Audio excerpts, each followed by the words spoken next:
आज के press conference का मुख्य उद्देश्य क्या है? अब मुख्य उद्देश्य है कि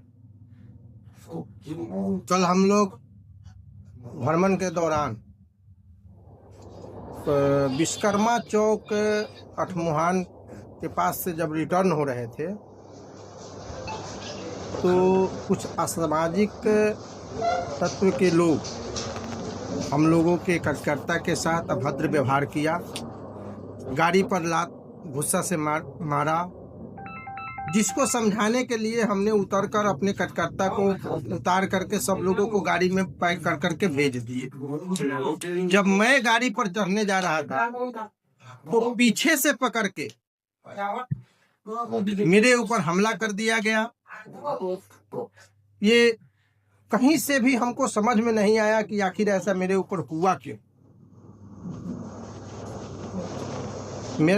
मेरे गले से चैन खत्म कर दिया गया, हमारे मोबाइल गिर गए, चश्मा गिर गए, चश्मा मोबाइल तो मिल गया, चैन नहीं मिल पाया। लेकिन मुख्य बात यह है कि हमको लगता है कि उससे मेरे ऊपर हमला करवाया गया डराने के लिए।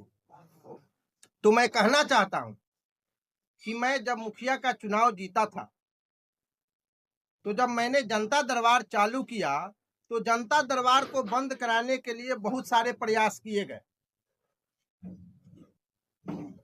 उसके एवज में मैंने उस जनता दरबार को इतना मजबूत कर दिया और जनता दरबार पर फोकस कर दिया और बहुत ही मजबूती से जनता दरबार लगाने लगा। तो मैं विरोधियों को बताना चाहता हूं कि हमको डराने का काम नहीं करें। न हमारे कार्यकर्ता डरने वाले हैं, न हम डरने वाले हैं और न मेरे प्रत्याशी डरने वाले हैं। हम लोग कार्यकर्ता के साथ एक पैर पर खड़े हैं। उनको हम सबक देना चाहते हैं कि हमको टेढ़ा बनाने का कोशिश मत करें, नहीं तो उनसे कहीं भी भारी पड़ेंगे। अगर हम लोग चाहते तो उस लड़का को घसीट कर ला सकते थे, लेकिन सामाजिक सौहार्द न बिगड़े इसके चलते मैंने कानून को हाथ में नहीं लिया और कानून के ऊपर छोड़ दिया। ये हमलावर कौन हो सकते, कौन थे? हमलावर पता किया हूं मैं, उसका फोटो भी मेरे पास आ गया है। हमलावर का नाम है विपिन यादव, उसके पिता का नाम है श्रीकांत यादव, वो अठमुहान के हैं जी। हाँ, धरोहर थाना को मैं आवेदन दिया हूँ, FIR भी हो गया है, बड़ा बाबू से बात हुई है, 156/25 केस नंबर करवाई अभी तक कोई एक नहीं? अभी तक कोई सूचना नहीं। क्या आश्वासन मिला? आश्वासन मिला है कि हम जरूर पकड़ेंगे, कार्रवाई हो। बार बार जनसुराज के प्रचारकारी, जनसुराज के कार्यकर्ताओं के साथ ही इस तरह का व्यवहार क्यों हो रहा है? कल चिरैया विधानसभा में देखिए, जन स्वराज के बढ़ते हुए जो माहौल बढ़ रहा है, जन स्वराज के प्रति जो माहौल बन रहा है, उससे विरोधी खेमा में जो है ना बौखलाहट पैदा हो गया। वो हम लोगों को डराना चाह रहा, तो उसको समझ में आना चाहिए कि हम लोग डरने वाले लोग नहीं हैं। हम लोग जितना डराने का काम करेंगे उतना ही मजबूती से उसके साथ हम पेश आएंगे। डॉक्टर साहब, आपके समर्थकों और कार्यकर्ताओं के साथ सब किया जा रहा है, कभी मारपीट गाली गलौज की हरकतें सामने आ रही हैं, क्या कहेंगे? डेफिनेटली इस तरह की घटनाएं ना होना चाहिए, इसकी हम कड़े शब्दों में भर्त्सना करते हैं। और देखिए, मेरा मानना है कि जो ये चुनावी माहौल में जो भी विचारे लोगों, है ना, आरोप प्रत्यारोप है, होना चाहिए।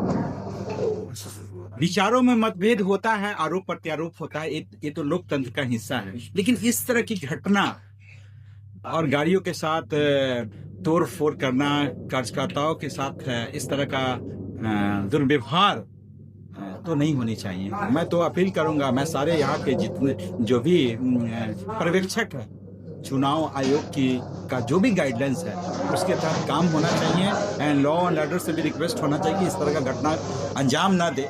हाँ, मैं इसकी ये सारे जो भी घटना हुआ है, 2 जगह हमारे क्षेत्र में घटना हुआ है। एक जगह तो जो हमारे जो प्रचार गाड़ियाँ थी उसके ड्राइवर को पकड़ के रोका गया, उसको जबरन बोला गया कि ये गाना नहीं बजाओ। हाँ, दूसरे अन्य दल वालों ने अपना बोला कि नहीं ये गाना बजाना है। हाँ, हमारे जो बैनर पोस्टर जो लगे हुए थे पिकअप गाड़ी में उसको भी फाड़ा गया है। और दूसरी घटना जैसा बताए बाबूलाल जी जो विश्वकर्मा चौक के पास, तो वहाँ तो हम लोगों ने सारी काफ़ी हम लोग की काफ़िला भी थी गाड़ी का। हम लोग कभी भी जाते हैं क्षेत्रों में तो काफ़ी डिसिप्लिन वे में जाते हैं। हम लोग ट्रैफिक को भी डिस्टर्ब नहीं करते हैं, लोगों के आवागमन का भी ध्यान रखते हैं। हाँ, इस तरह का मुझे लगता है वो अल्कोहलिक इंटॉक्सिकेटेड भी था वो आदमी, और पता नहीं किस तरह का जिस तरह का दुर्व्यवहार हुआ ये बहुत, मैं इसको कड़ी शब्दों में निंदा करता हूँ। और मैं एक ज़रूर कहना चाहूँगा आप चैनल के माध्यम से अन्य दल विपक्षी दल को भी कहूँगा कि अगर उसकी जो भी कार्य करता है वो उस डिसिप्लिन वे में पेश आए। देखिए मैं तो बार बार यही कह रहा हूँ ना कि ये तो आरोप प्रत्यारोप और चुनावी जो भी बातें हैं ये तो हमारे प्रजातंत्र की बात है, लेकिन इस तरह का किसी आपस में झगड़ना, इस तरह का दुर्व्यवहार नहीं होनी चाहिए। काफी आहत नजर आ रहे हैं। नहीं, डेफिनेटली मैं चाहता हूँ कि हम लोग किसी तरह से हम लोग कमज़ोर नहीं हैं। हम लोग पूरी कोशिश रहेगी कि मैं कानून के दायरे के अंदर जो भी इसमें हो, जो खासकर इनके साथ जो घटना घटी है, इन्होंने हम लोगों ने उसका आदमी का फ़ोटो भी और नाम भी जिस तरह का इन्होंने बताया, उस पर हम पुलिस से अपने प्रशासन से चाहेंगे कि कार्रवाई हो, उसकी गिरफ्तारी हो, पकड़ा जाए और उस पर जो भी कानून के दायरे के अंतर्गत जो भी सज़ा होना चाहिए अवश्य होना चाहिए। बढ़ती लोकप्रियता की वजह से आपके कार्यकर्ताओं को डराने धमकाने घबराहट देखिए, मेरा कहना है ना कि जो हमारी जो लोगों का जो जन स्वराज के प्रति आकर्षण है, जिस तरह से प्रतिदिन लोग अब धीरे धीरे जन स्वराज को चाहने लगे हैं, एक परिवर्तन और बदलाव की क्रांति की लहर फैल रही है, इससे अन्य दलों में घबराहट हो रही है। और घबराहट के कारण ये जो कार्यकर्ता है इस तरह के दुर्व्यवहार कर। सर क्या लगता है कि उस समय कोई नारा वगैरह भी लगाकर तोड़ा गया था, फाड़ा गया था? नहीं, वो दुर्व्यवहार गाड़ियों की काफिला के साथ आकर उसको गाड़ियों को ट्रॉमा देना और उसके बाद हमारे कार्यकर्ताओं पे इस तरह का, हम लोग तो उसको कोशिश कर करके हम लोग चाहते थे कि उसको अलग हटा दी जाए, लेकिन वो उसकी मंशा कुछ और थी ना, वो कुछ मंशा और मोटिव लेके चला था। हाँ, जो कि उस मोटिव के कारण ही इस तरह का दुर्व्यवहार किया उसने। बार बार जिस तरह से आपके कार्यकर्ताओं के साथ बदसलूकी हो रही है, मारपीट की घटना सामने आ रही है, तो क्या आपसे कार्यकर्ता डर जाएंगे चुनाव में या ब्रेक खुद बिल्कुल नहीं। हम लोगों ने तो एफआईआर दोनों घटनाओं का हम लोगों ने एफआईआर किया है। मैं लॉ एंड ऑर्डर कंडीशन के पास जा करके और दोनों से रिक्वेस्ट कर रहा हूँ मैं कि इसको आप देखें, चुनाव आयोग भी देखे और थाना प्रशासन जो भी है इस घटना का मतलब जल्द ही इसकी जो भी निदान है इसका निकाले और पकड़ धर करे, गिरफ्तारी करे। हाँ, ये होना चाहिए, बिल्कुल होना चाहिए। आपके कार्यकर्ताओं के साथ में कैसे घटी है और अब तक ये आप लोगों की तरफ से किस तरह की कार्रवाई की मांगी गई या कार्रवाई की गई? देखिए, लोकतंत्र का महापर्व है चुनाव। बिहार विधानसभा का चुनाव लोकतंत्र का महापर्व है। सभी से मेरी अपील होगी, जनस्वराज परिवार की ओर से सभी ढाका वासियों से, वो ऐसे हरकत करने वाले लोगों से सावधान रहें और प्रशासन से, हमारे उम्मीदवार आदरणीय डॉक्टर एल.वी. प्रसाद जी ने आपसे स्पष्ट कहा है, प्रशासन से हमारी मांग है, निर्वाचन आयोग के यहाँ पर्यवेक्षक बैठे हुए हैं, उनसे अपील है कि इस तरह की घटना की पुनरावृत्ति न हो और जो घटना को अंजाम देने वाले शरारती तत्व हैं उनके विरुद्ध कड़ी से कड़ी कार्रवाई। मैं प्रदेश प्रवक्ता संजय कुमार ठाकुर, हमारे ढाका प्रखंड के मलकोनिया पंचायत के मुखिया आदरणीय लाल बाबू प्रसाद जी आर्ज साहब के साथ और इनके साथ हमारे टीम के जो लोग थे, जिस तरह से नशे की हालत में दुर्व्यवहार किया गया, ये घोर निंदनीय है।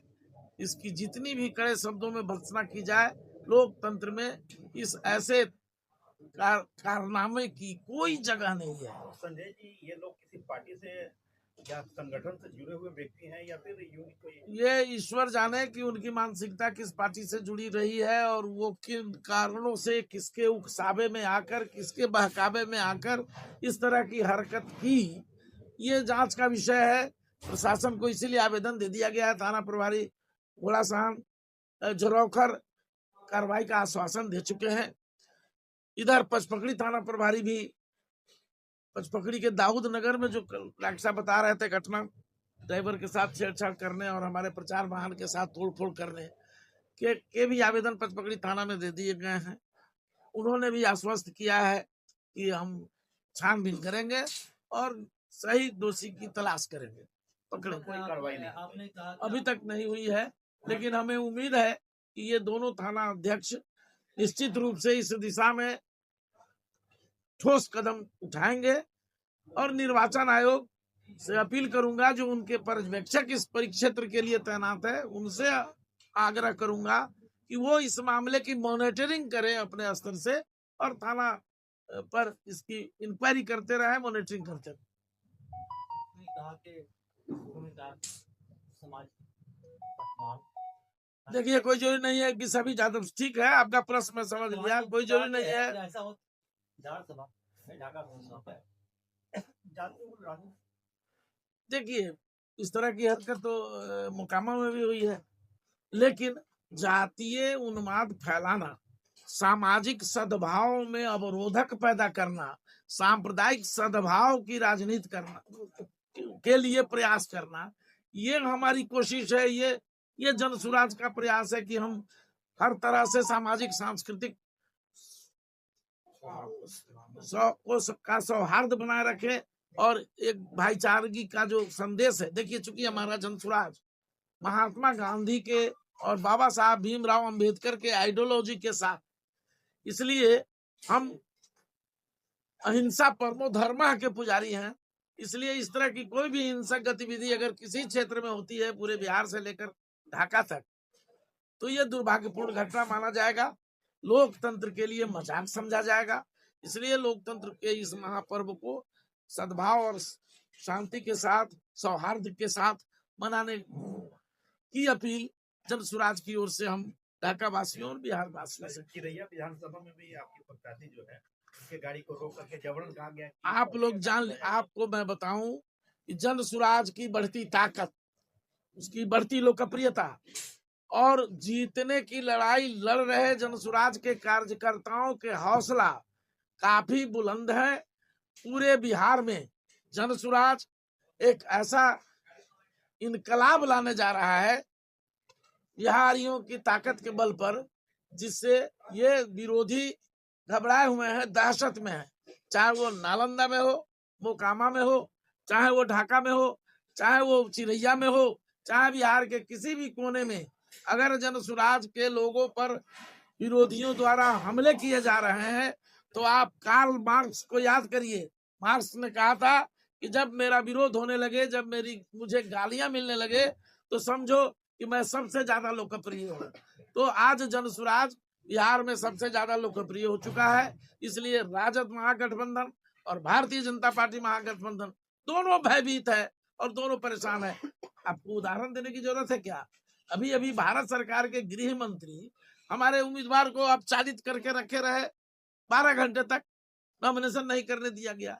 जिस देश का गृह मंत्री लोकतंत्र की हत्या कर रहा हो, आपराधिक कृत्य कर रहा हो, दुर्भाग्य है। ऐसी स्थिति में यही सब होगा। तो क्या ढाका विधानसभा में जनसुराज से महागठबंधन और एनडीए के लोग जुड़े हुए हैं, सहमे हुए हैं? सवाल भी पैदा नहीं लेता।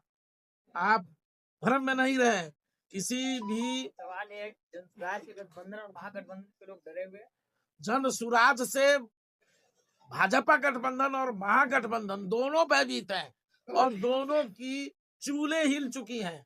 इसलिए ये दोनों हमारे कार्यकर्ताओं को भयभीत करने की मंशा से इस तरह की हरकत कर रहे हैं, जिसकी हम आलोचना कर रहे हैं और जिसके लिए हम आयोग से प्रार्थना कर रहे हैं कि वो इस पर तुरंत ठोस कदम उठाए।